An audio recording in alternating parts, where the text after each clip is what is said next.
this on here. I'll tell you what, these are irritating little things, but we know they help a lot, so we'll cooperate here. And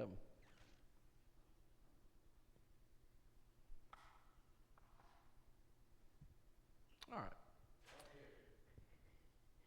Very good. So we're going to, does that sound better? Everybody can hear me? Very good. All right. So a coach is,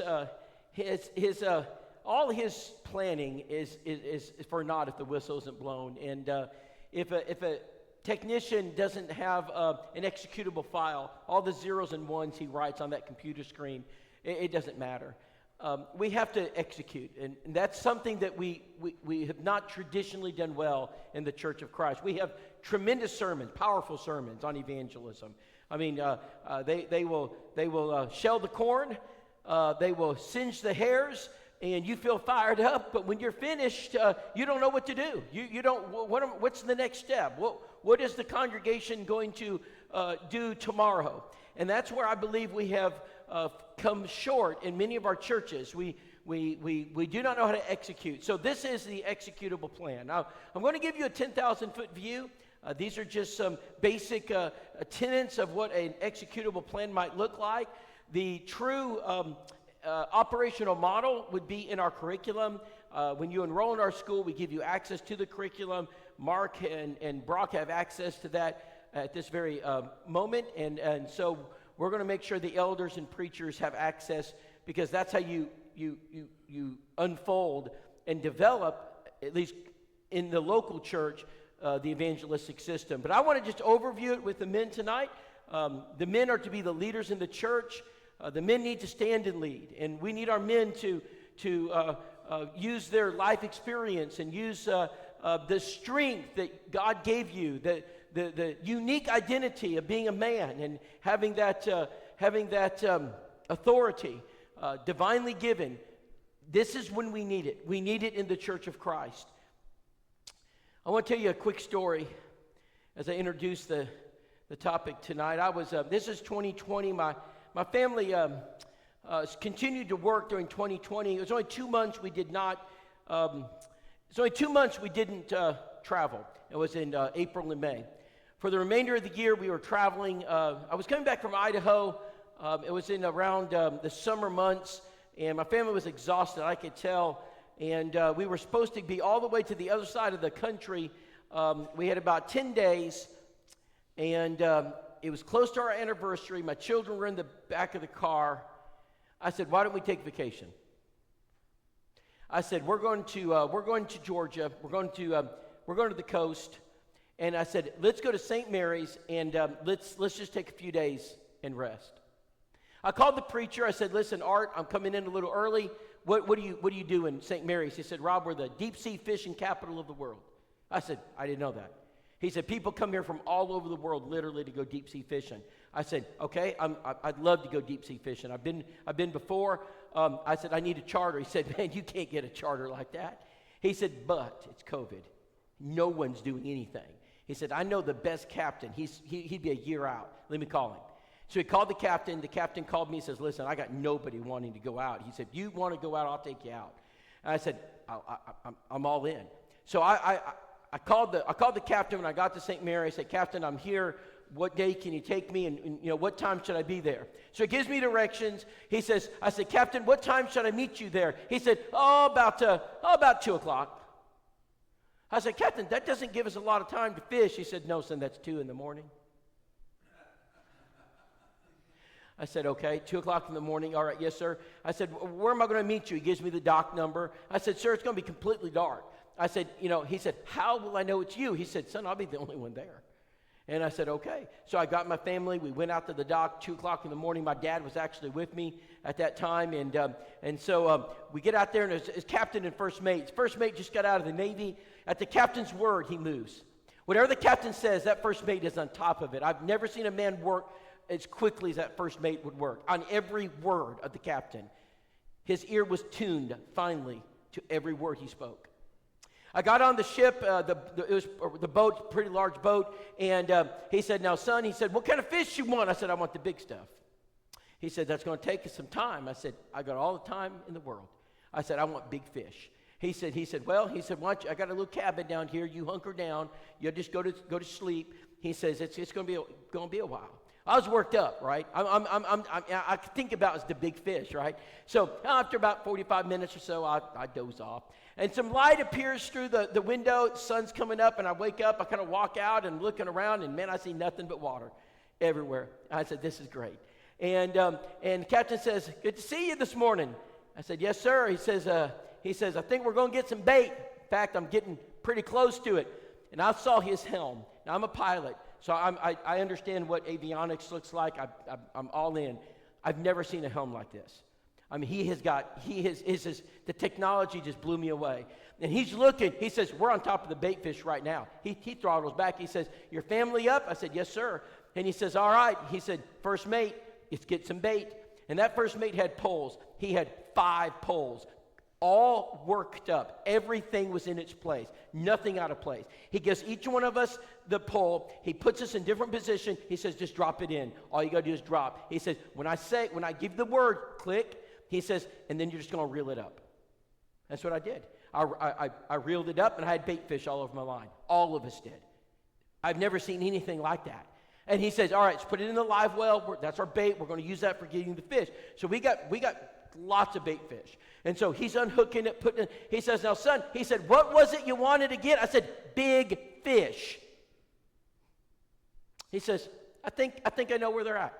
And so he throttles up. We go another hour, keep going out. And so finally, he throttles it back, and he looks through something. I don't know what it is, some kind of scope.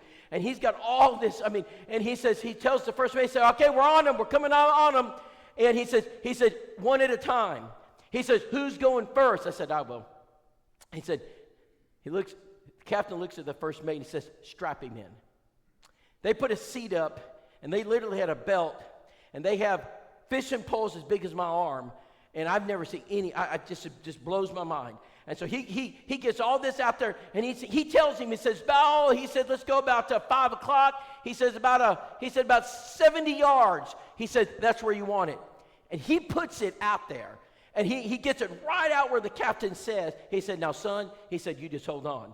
And captain says, you're right on top of them. He actually counts down, like 10, 9, 8, and 5, and that rod just bowed. Just went down like this. He said, all right. He said, don't do anything. Don't do anything.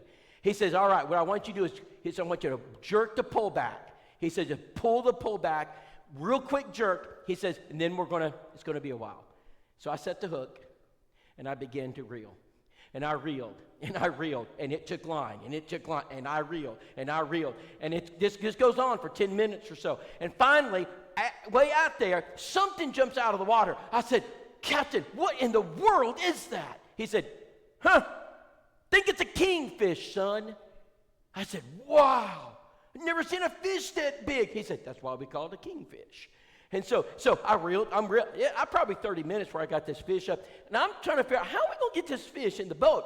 Well, he takes the back of the boat. All right, he lowers the back of the boat. It lowers. We're gonna pull the thing into the back of the boat. All right, he's got a huge hook. And so here it comes. He says, son, he said, just keep coming. And as the fish is about to come into the boat, something out of the corner of my eye flies out of the water, slices my fish in half. Captain, what happened to my fish? He said, oh, son, we call that a barracuda. There's a reason we call them barracudas. Now, I still had a fish about this big. That's how big my fish still was after half of it was taken off. By about 1 o'clock, every one of us had our limit. And we're going in. We pull into the docking area. He gets out the fish. We line them up, take our pictures. He cleans them for us. Cleans them right there, packs them and everything. Brethren, I've seen my grandfather was a fisherman on Lake Erie, walleye, professional fisherman. I've been on the boat with him many times. I've never seen a captain like this. I've never seen a boat this clean. I've never seen tackles so well organized. I've never seen a first mate move as quickly as this guy did. He knew his trade. He knew everything about it. And let me tell you what, when he got up at 1 o'clock, 2 o'clock, no one complained. He did it because he loved it. I asked him, I said, Captain, how did you become so good at what you do? He says, I love what I do.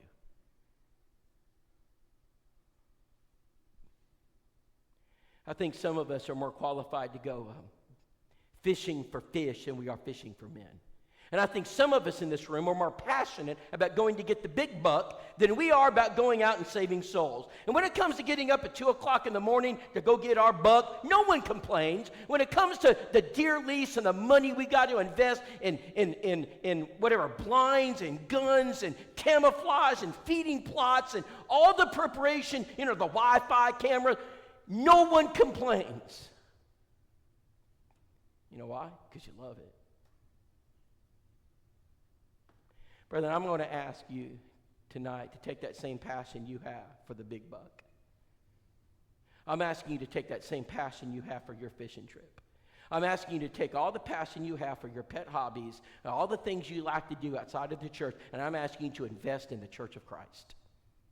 Because if we will take that love we have for nature, for outdoors, whatever it is that you like to do, and we would take the skill level of all the men in this church, and we would work together to reach the lost in Harrisburg, this church would succeed. We need our men to put their toys away just for a few hours and to focus on the greatest mission the world has ever seen. We need you to develop a passion for fishing for men.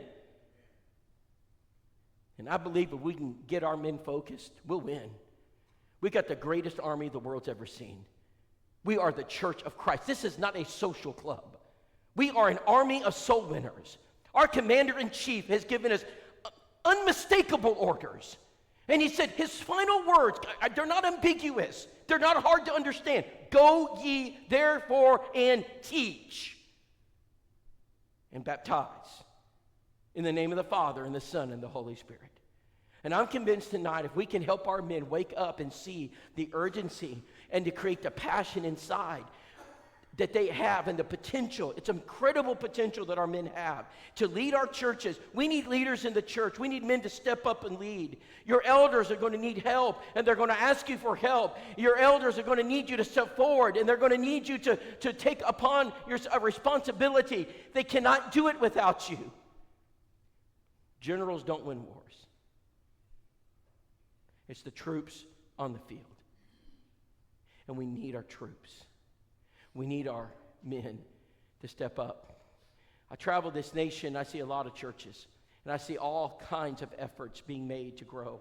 And to be honest, some of them are they're problematic at best. And our brethren are trying every program under the sun. We have so many titles today. I go to churches, I don't even know what to call the preacher anymore because he's got these titles. We've got the young professional minister, and we've got the community life center minister, and we've got the involvement minister. When I was growing up, I didn't know about any of these titles, but we have them now. And churches are doing everything they can to somehow get the church to grow. And we got all these programs, so many programs right now. Take your Bible to Ephesians 4. I want to share something with you before we get started. Ephesians 4. So the church of the first century, how did it grow? Did they need involvement ministers? Was that the key to church growth in the book of Acts? Was it we need a young professional minister, a youth ministry, a college ministry? I mean, I'm not against it. If you're a youth minister tonight, I speak to churches all over the country. I'm not trying to offend you in any way.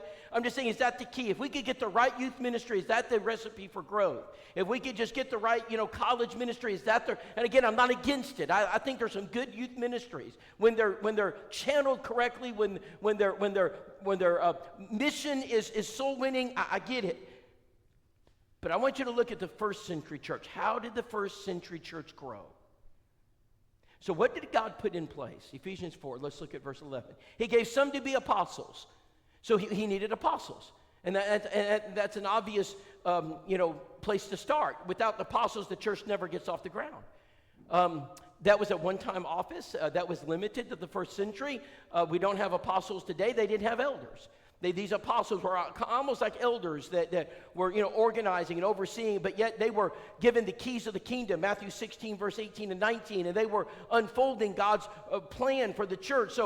But they needed them. They were important for church growth. What else? Some prophets. Again, not a New Testament, not a written New Testament. They didn't have it. There was no book of Romans. There was no book of Revelation.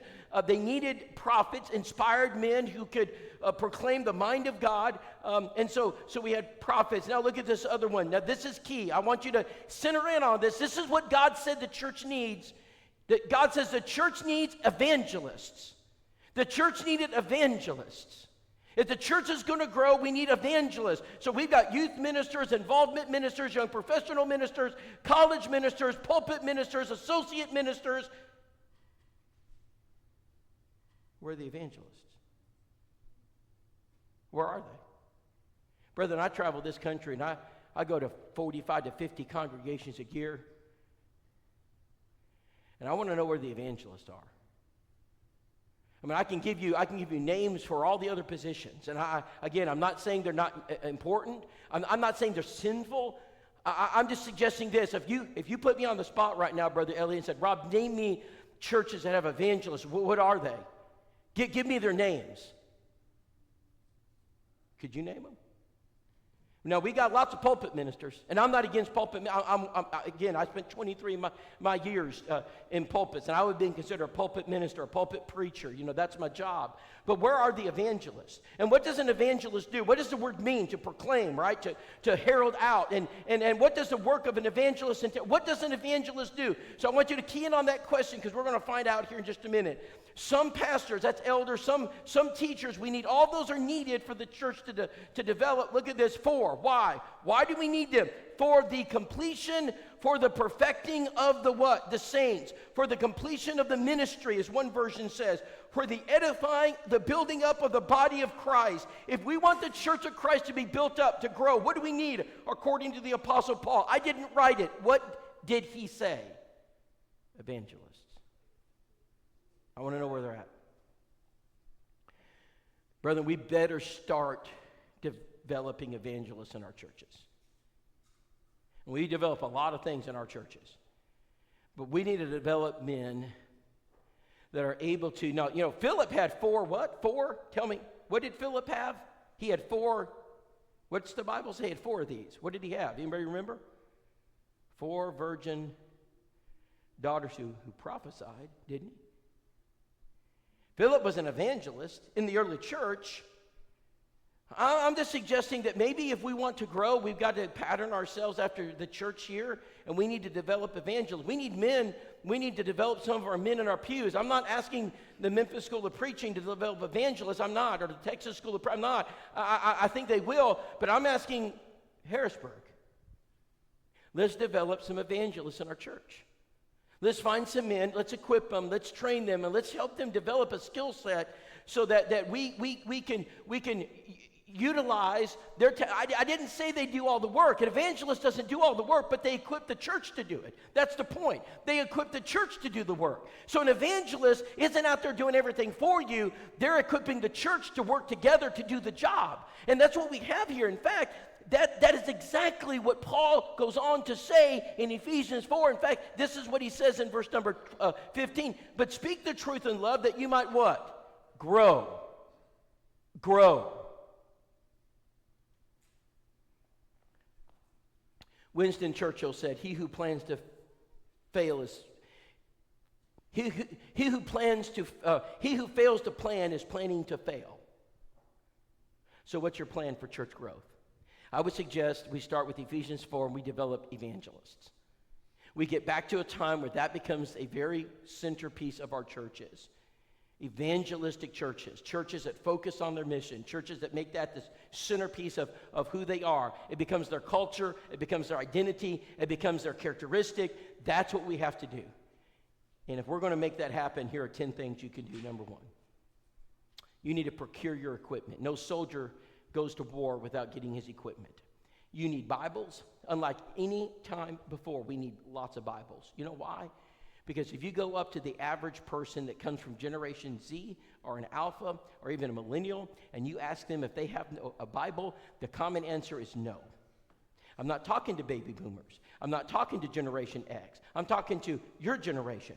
A lot of guys your age do not have a Bible. In fact, I've gone to college campuses. We've tested this. I've gone door to door, and I've got stats to back this up. We are finding that you don't have to go to India to locate people who need Bibles. All you got to do is go to the younger generation in our country, and they don't have Bibles.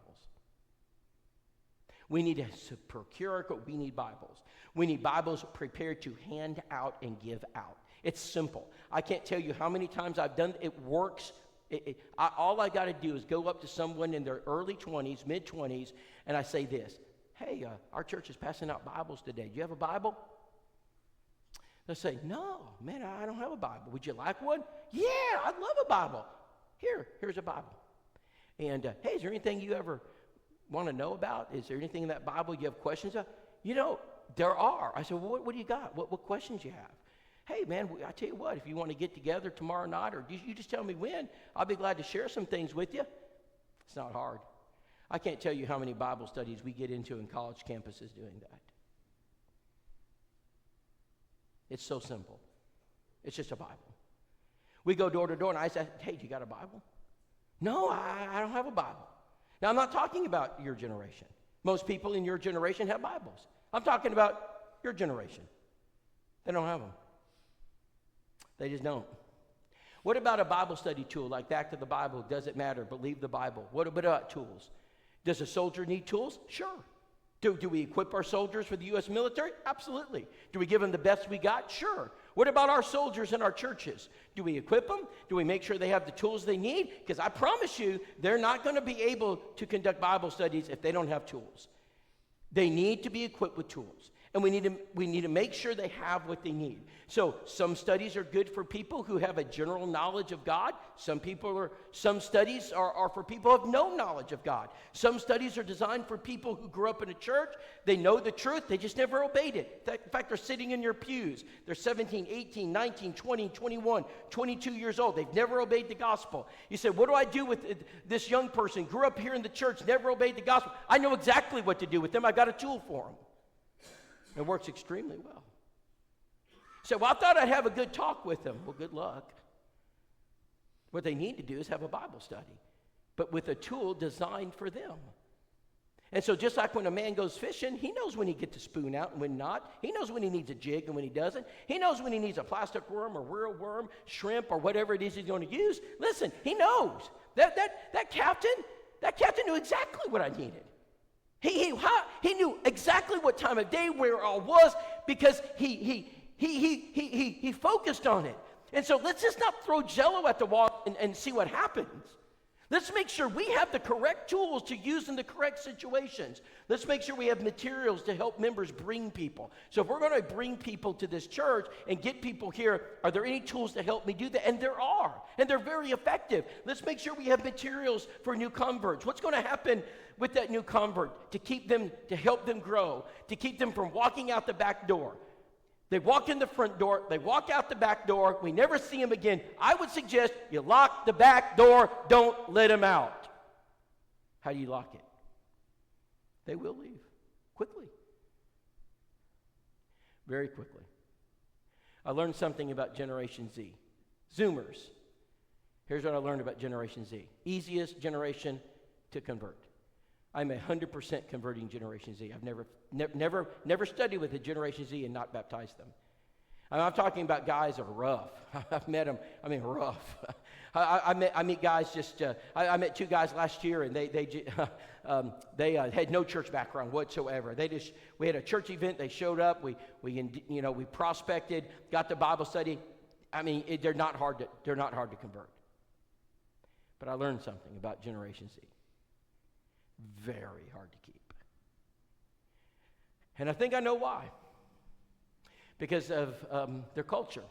They're engaged constantly. They have engagements constantly. All day long, they're engaged by something called the smartphone. And they have all this social media engagements. It's all the time. How often does the church engage a member? How often? How many engagements do you have with the church per week? Yep. How many engagements do you think they have on that phone a day? Dozens. Say, let's see here. Who's going to have the greater influence? So I learned that if I don't connect with that new convert on a daily basis, and it hurts. Caleb, was it you that told me as we ate together, it just hurts when you lose a new convert? I mean, it really hurts. It's personal, right? It's like it rips your heart out. I lost 2 of them this last year, and I sat in bed one night, and I literally could not sleep all night long. I was thinking, what did I do wrong? How did I let this happen?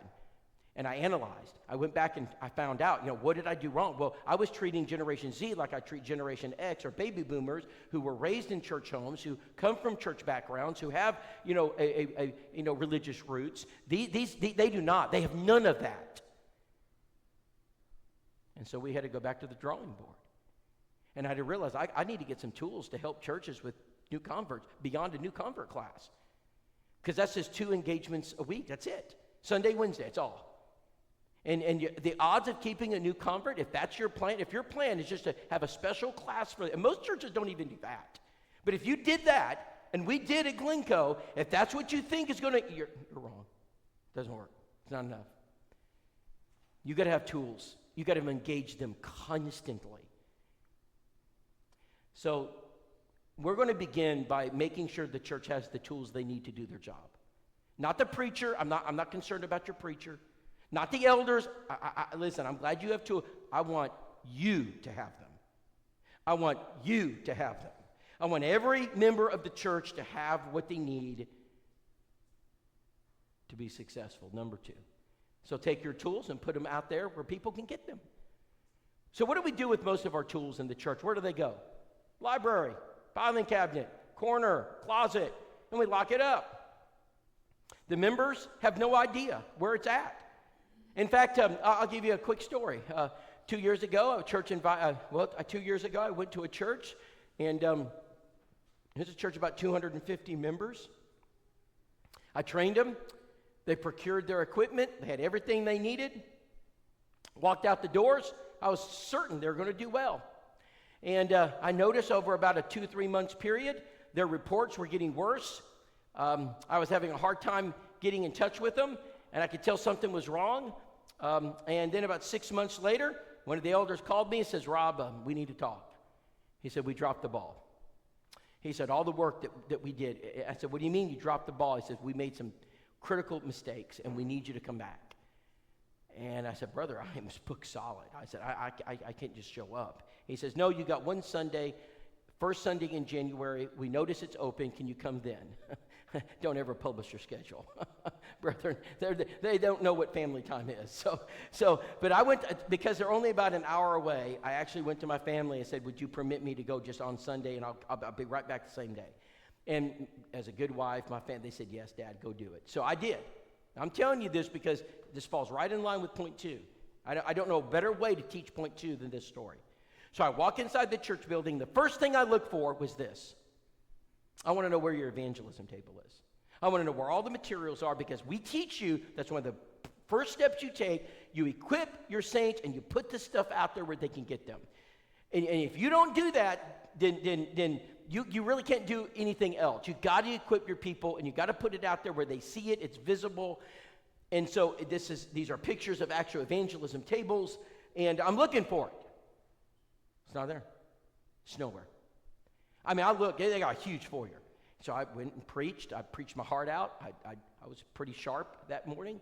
And I finished, and a young man, I'd say he was about 15 years old, he followed me down the aisle.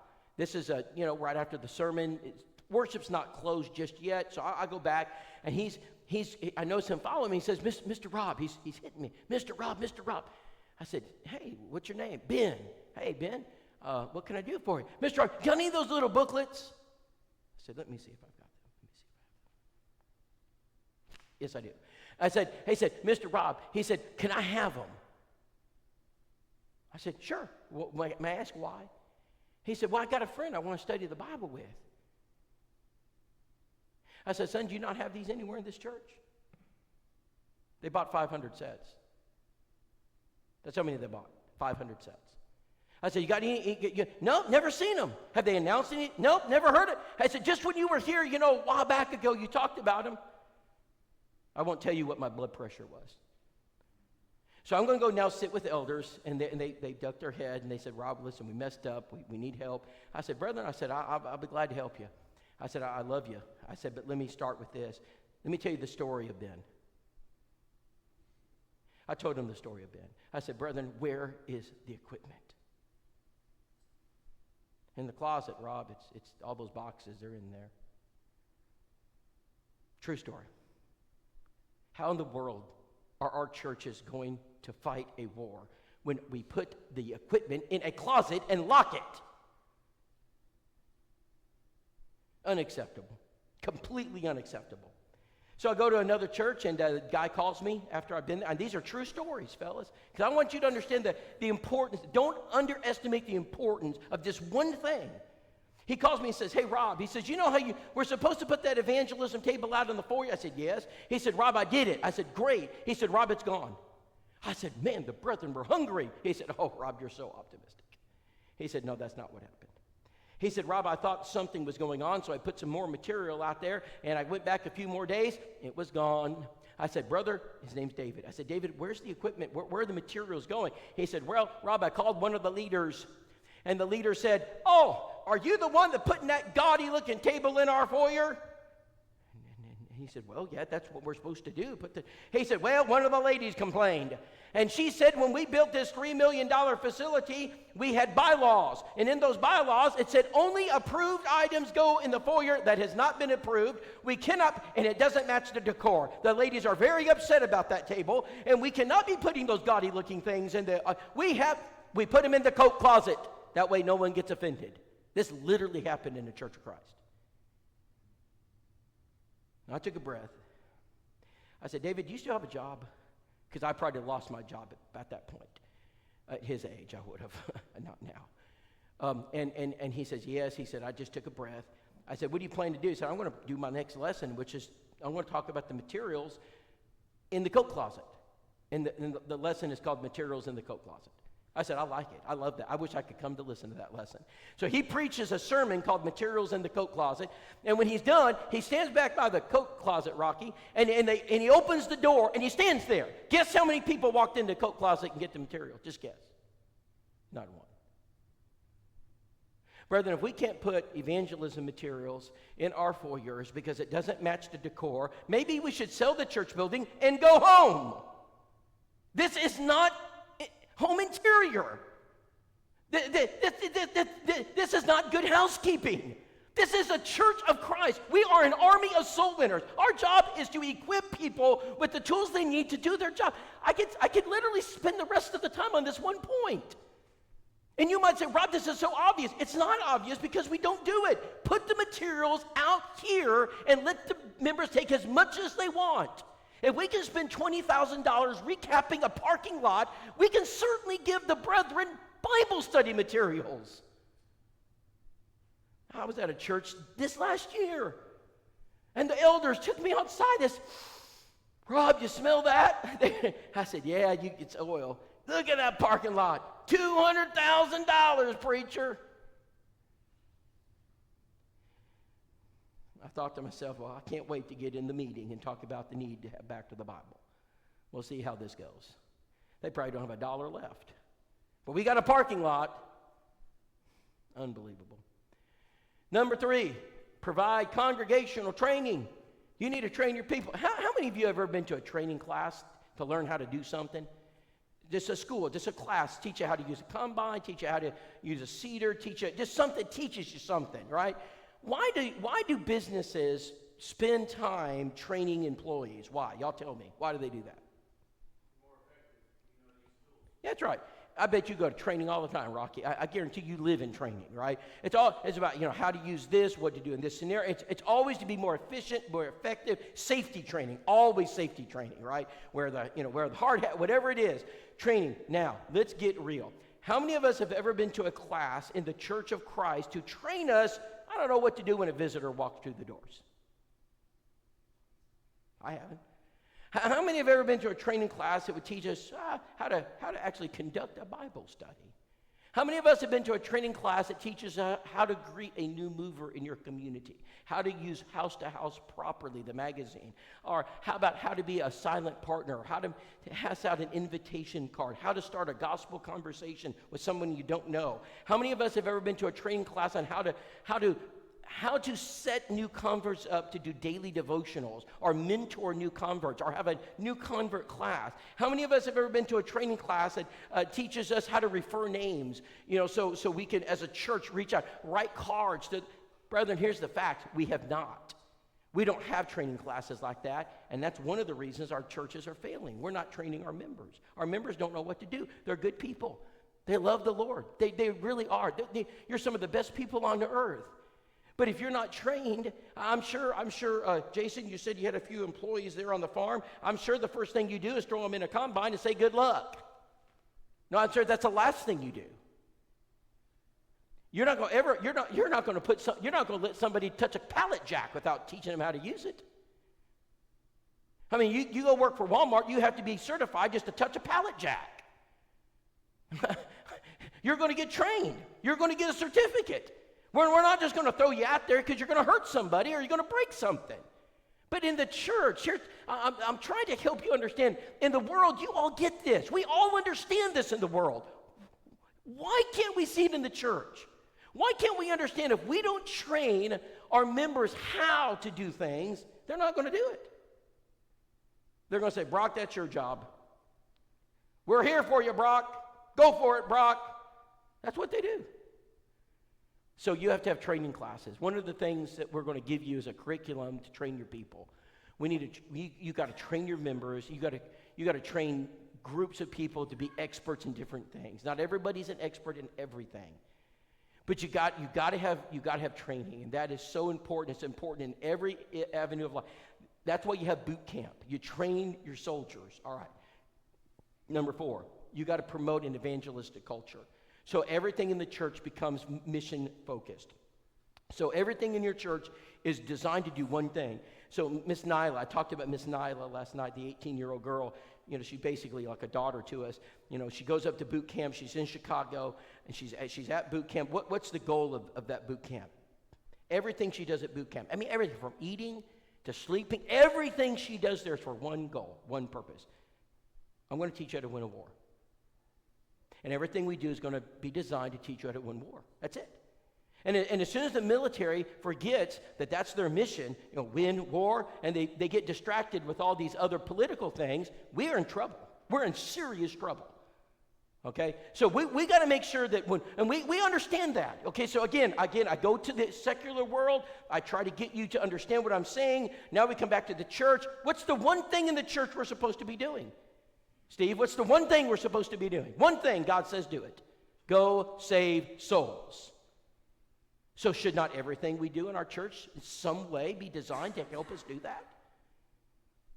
When I was at Willette, when I was full-time preaching, I went to the elders one year. This is maybe the second year. I was there 11 years. Second year I was there. I said, brethren, I am not dressing up like a cowboy. I'm not running up and down the pews with a horse during vacation Bible school. I'm not doing it again. I felt foolish doing that.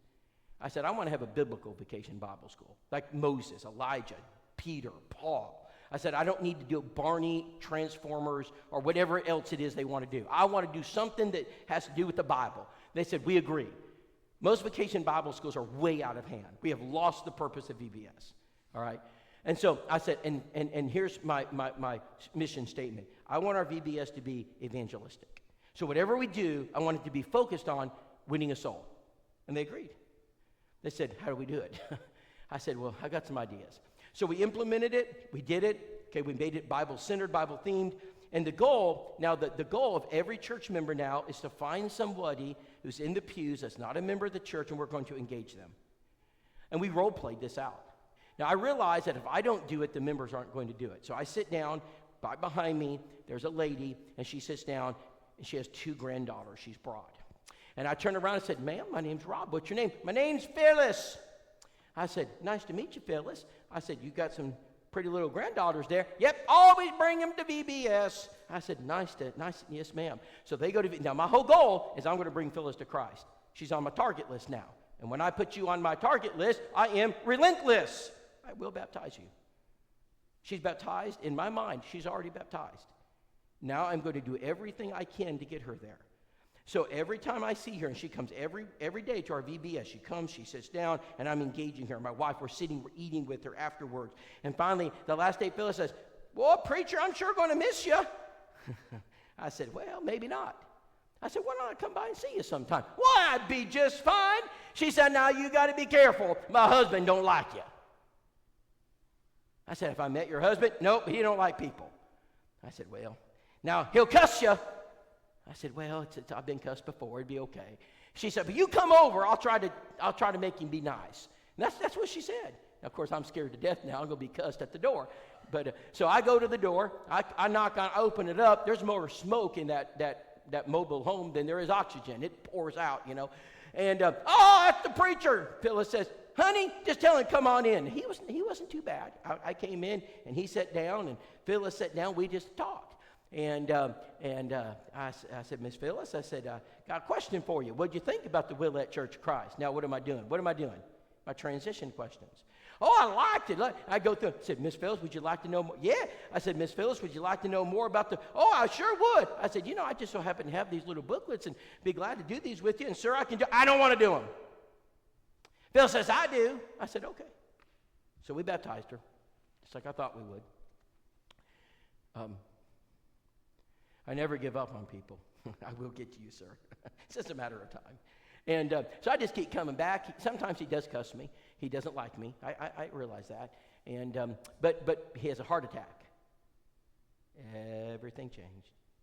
He's got a tube sticking out of his mouth in the hospital. Don't know if he's going to make it or not. Guess who went to see him? And I said, can I pray for you? And when he got out of the hospital, I sat back next to him, and he didn't cuss me this time. And we baptized him.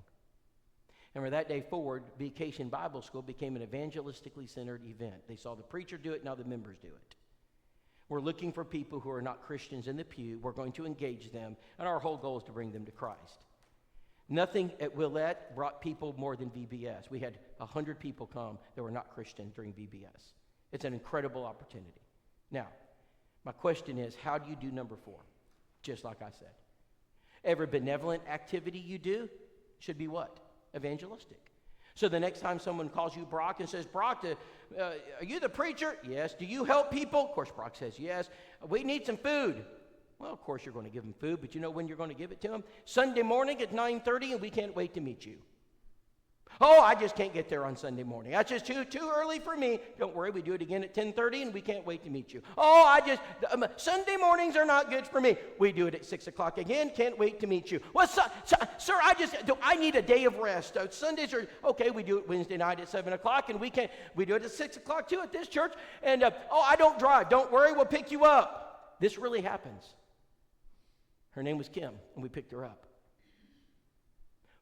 So one of the first things we did at Jacksonville, as I said, okay, all benevolent help is funneled through evangelism, and that means they have to come to the church building. That just one thing alone changed everything. We no longer just shell out food and groceries and hotel bills and gas bills and whatever it is we shell out. No, you got to come to the church. And you know when a visitor comes to the church, what we have set up? We have a class, and we call it we have a special class. And the class is for visitors. And guess what's taught in that class? Just guess. Let me see if I have that.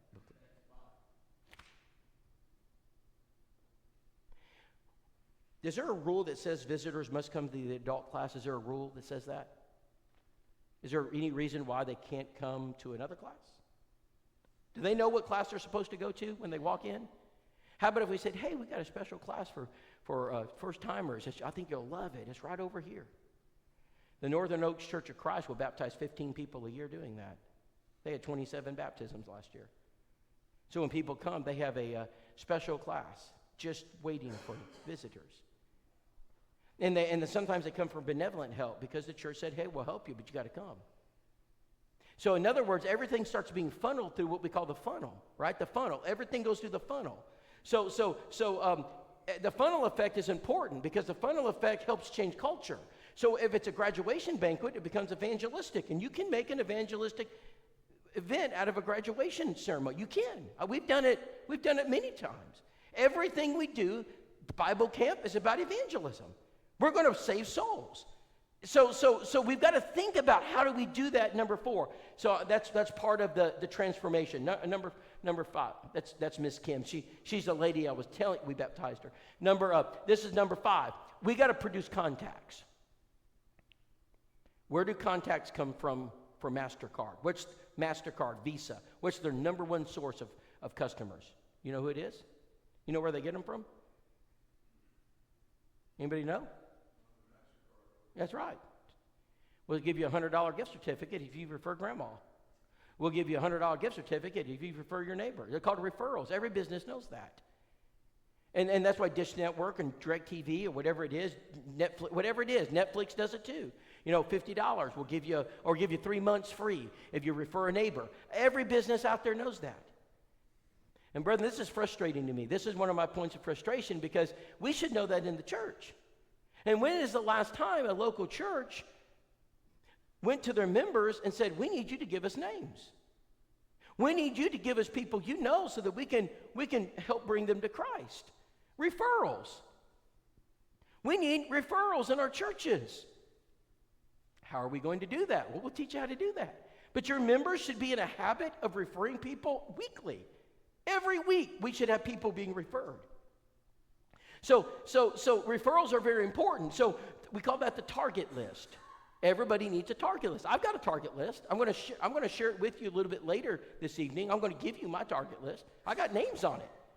Plumbers, electricians, contractors, people I meet in the community. They're on my target list. Who's on your list? Who's on your list? Do you have one? Who are you trying to bring to Christ? I mean, if you don't have a list, I guarantee it stopped right there. You have to know somebody. Who is it that you want to bring to Christ? Who, do you got a mother, a father, a neighbor, a friend? Well, let's make a list. I mean, let's just start right there. Now, it doesn't mean we're going to go try to bring all of them at one time, but we got to start somewhere. Referrals, all right? And then let's advertise. Let's advertise the church. Most churches that use house to house, heart to heart have no idea how to use it, so they don't get any results. One of the purposes of this school is to train churches how to properly use that tool. When you use it properly, it produces results. It's almost a guarantee when I walk into a church it's not being used properly, so you're not getting results. So I'm going to teach you how to use it correctly. You got to advertise, and when you advertise, you get that. I was in Jacksonville. I wasn't there very long at all. And this lady walks in one Sunday night or one Sunday morning. I asked Alan Webster, I said, who is that? He said, I don't know, it's a visitor. So I sat behind her. After the closing prayer, she turned around, there I was. I said, ma'am, my name's Rob. I'm a member here, and your name is, are you visiting? She said, yeah, I'm visiting. My name's Ellen. I said, nice to meet you, Miss Ellen. I said, Ellen, are you in the community? I just live down the road. I said, well, great. I'm glad you came this morning, Ellen. And I said, Miss Ellen, I said, may I ask, do you have anybody with you? Well, my husband, but he got sick and I had to take him home after that class, but I came back. And I said, did you enjoy the service? Oh, yes. She says, and by the way, that preacher, what's his name? I said, Alan Webster. Man, that preacher sure does love the Bible. I said, yes, he loves the Bible. And I said, well, I sure would like to meet your husband. We got a little kind of a tradition here. We usually bring couples and take them out to eat. And she said, my husband would love that. He loves to eat. I said, well, be our treat. Well, let me see if I can get him to come back. Y'all have an evening service. Glad we weren't closed. I'll have a whole other lesson I can give on that one right there. Churches closing their doors. You hardly get them to get once a week. I don't know how in the world you think you're going to grow, but you close your doors. Open your church. And so, yes, I said, yes, ma'am. 6 o'clock, she said, okay. So sure enough, she came. She brought her husband. So my wife and I sat with them, and afterwards, and I said, I got a little custom we take, and I said, Perry, his name's Perry. I said, Perry, what's your favorite restaurant? He said, Afina's. I said, ooh.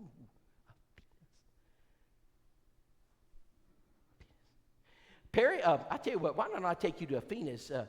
He said, you take me to Afina's? I said, why not? He said, wow. He said, man, Rob, I'm feeling a little puny tonight. He said, can I take a rain check till like Tuesday? I got a little upset stomach. I said, that'd be fine. It'd take me Tuesday to pay for this meal. I should have never said that.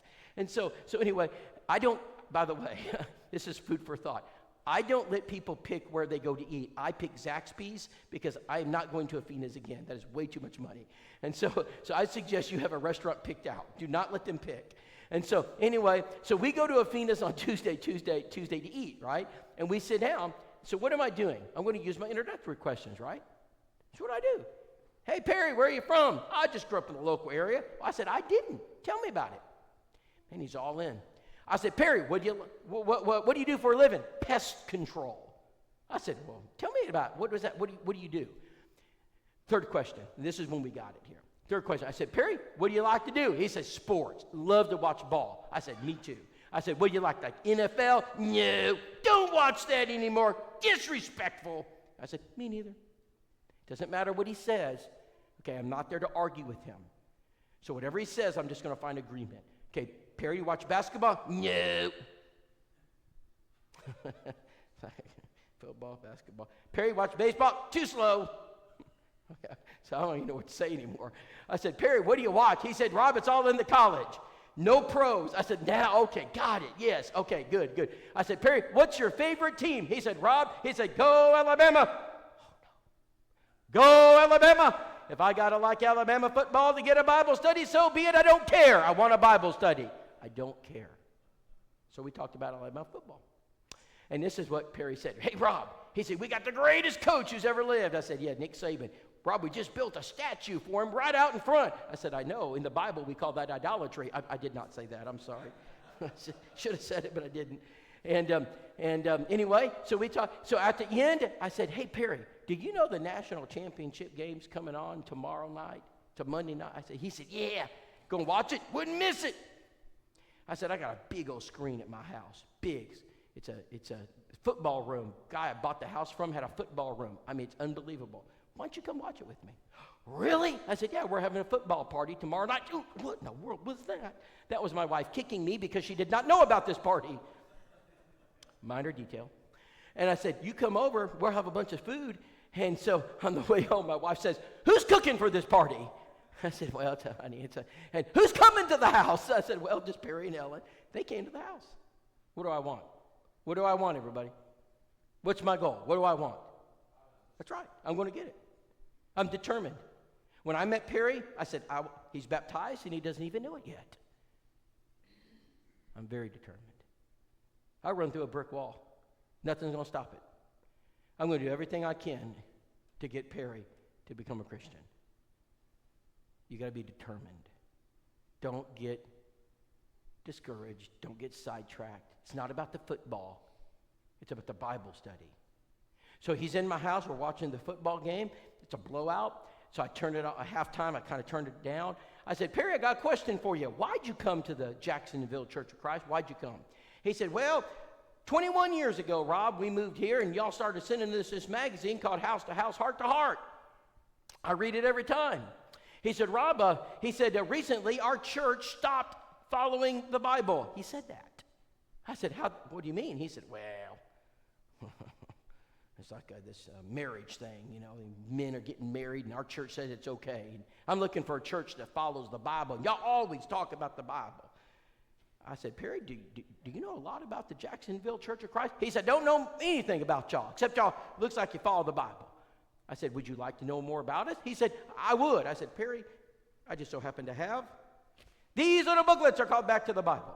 And in fact, if you have some time, you and your wife, we'd love to go through these. He said, I'd love it. Baptized him, baptized his wife, baptized also his son, who was a prodigal in almost a literal sense, and his son's wife, all because we advertised. I can give you story after story like that, but you got to know how to do it right. All right, promote events. You got to promote events on the back. What event brings people to Harrisburg Church? What do you do here that brings the community? I'm asking, what brings people, non-Christians, what would bring them here?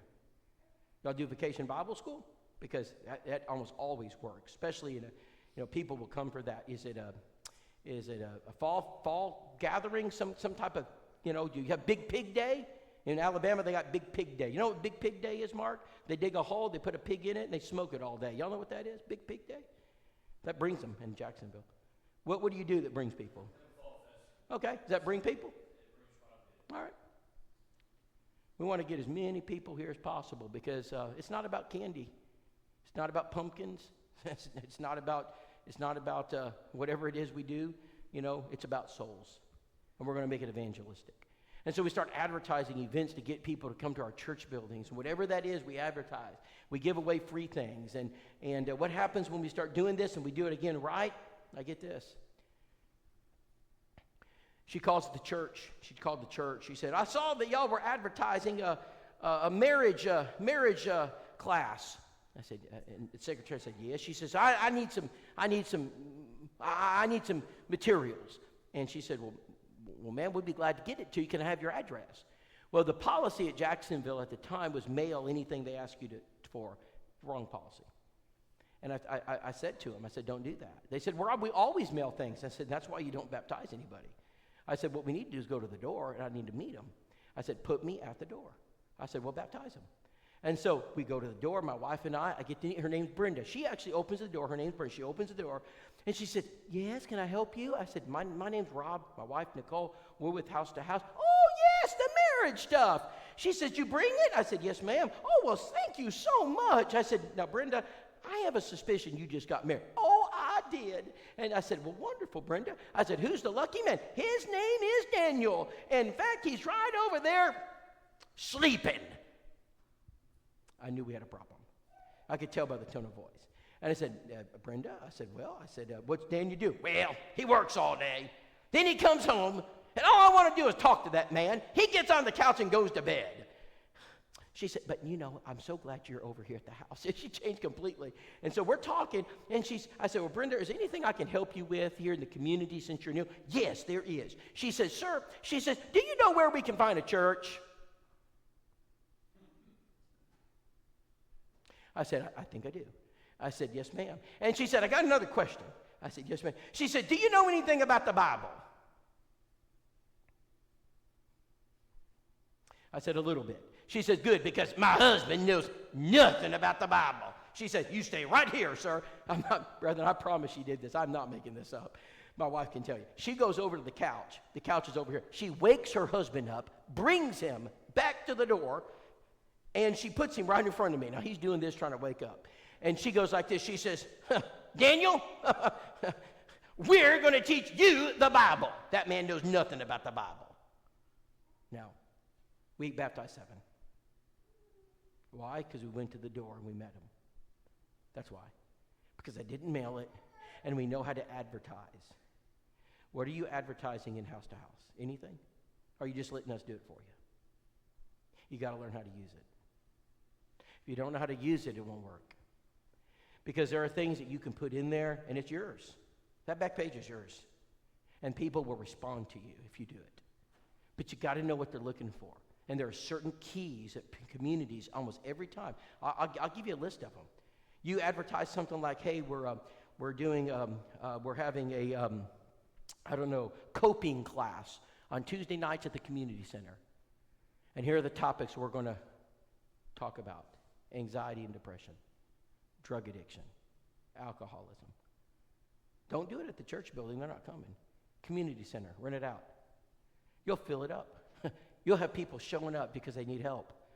And you say, hey, and put this, a Christian approach. A Christian approach. It's amazing how effective things like that can be. You got to think outside the box. Your gospel meeting is not going to bring them. They're not coming. Oh, but we got Terrence Dindy. We got B.J. Clark. They don't care. They don't even know who those people are. But you know what? They have problems with alcohol. They sure could use some help. Got to think outside the box. So why don't we knock doors?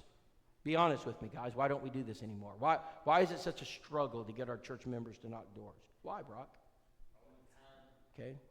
I think that's one consideration, but I don't think it's the answer. Think carefully. Why is it hard to get our members to knock doors? Be honest with me. Don't hold back. You won't hurt my feelings. You're really close. The answer I'm looking for, it doesn't work. That's the answer. Okay, you're right on. It doesn't work. Okay, we've tried this before. It doesn't work. Those are my numbers.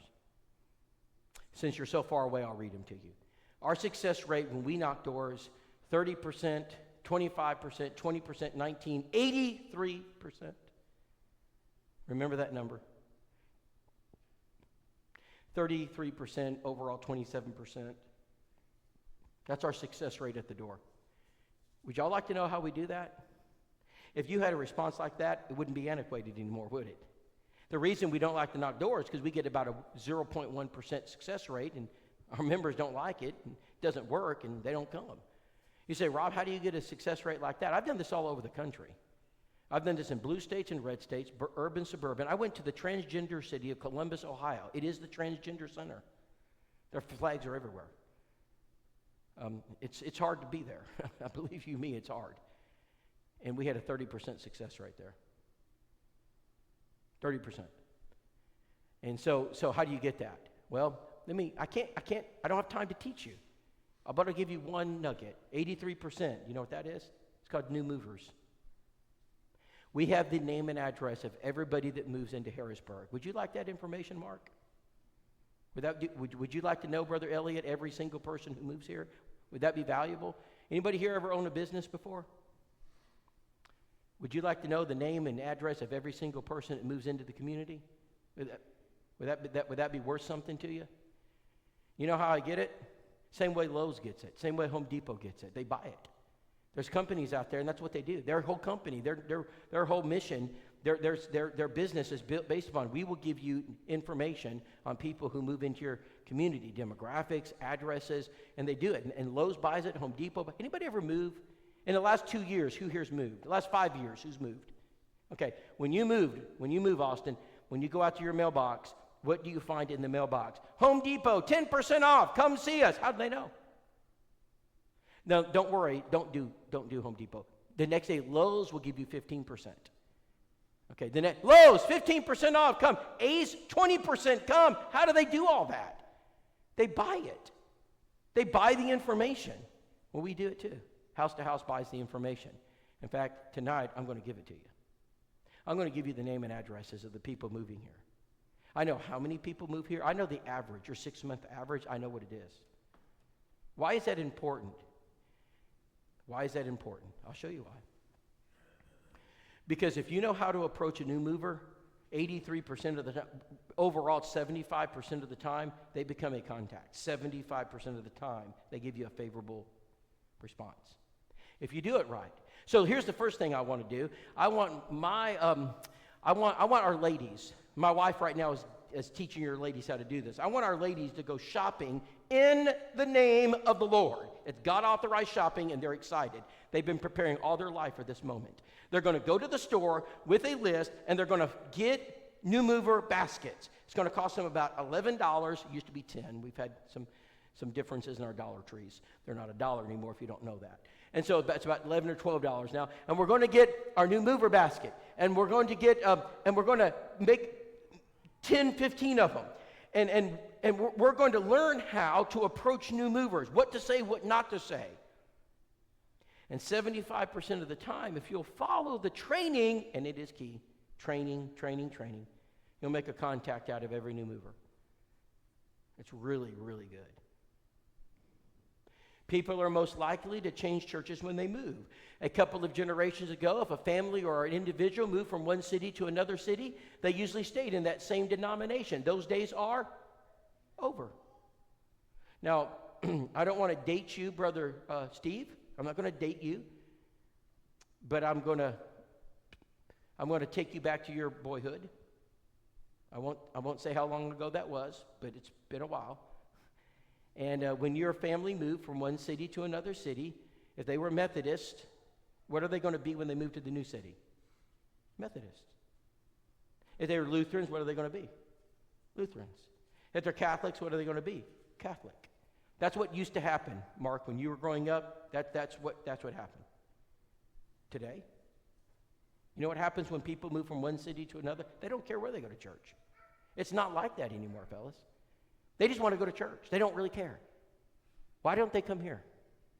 Why not come to this church? Because they don't know you exist.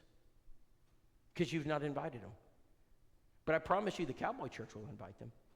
Oh, I guarantee they will. And they know how to do it. And so we got to learn how about sending cards? That's what we get when we send cards. I can tell you about her conversion story. It's an incredible story. You got to learn how to send cards to people in your community. Not Christians. I don't want you sending cards to Brother Caleb. I don't want you sending cards to Jason. I want you to send cards to people that are lost outside of this church building. And by the boatloads, I want you to send them. Boatloads of cards. Visitors. We got to train our people how to greet visitors. What happens when you do it? You baptize them. I have stories for every one of these. I'm out of time. But brethren, the point is that if you'll make everything revolve around the purpose of the church will produce for you. Everything on your farm, Jason, should have one mission. And as soon as you lose sight of that mission, you're done. Every business, when they lose sight of what they're doing, they suffer. You have one mission in this church, and that is to save souls. And everything we do in this church ought to be about how do we reach the lost. And brethren, we got to get back to that. And I believe that's one of the main reasons our churches are suffering. Because our churches literally don't know what their mission is. They've forgotten it. And I hope this week has been a reminder. And I pray to God that as men, we will stand and lead and be strong. Because the Lord needs you, men. And I believe if you'll do that here at Harrisburg, this church will grow. Thank you so much for listening tonight. It's been great to be here. The table is open outside if you need anything. Hannah will be cleaning up in a little bit. I'm going to be meeting with some elders and deacons. God bless you. Brethren, I love you.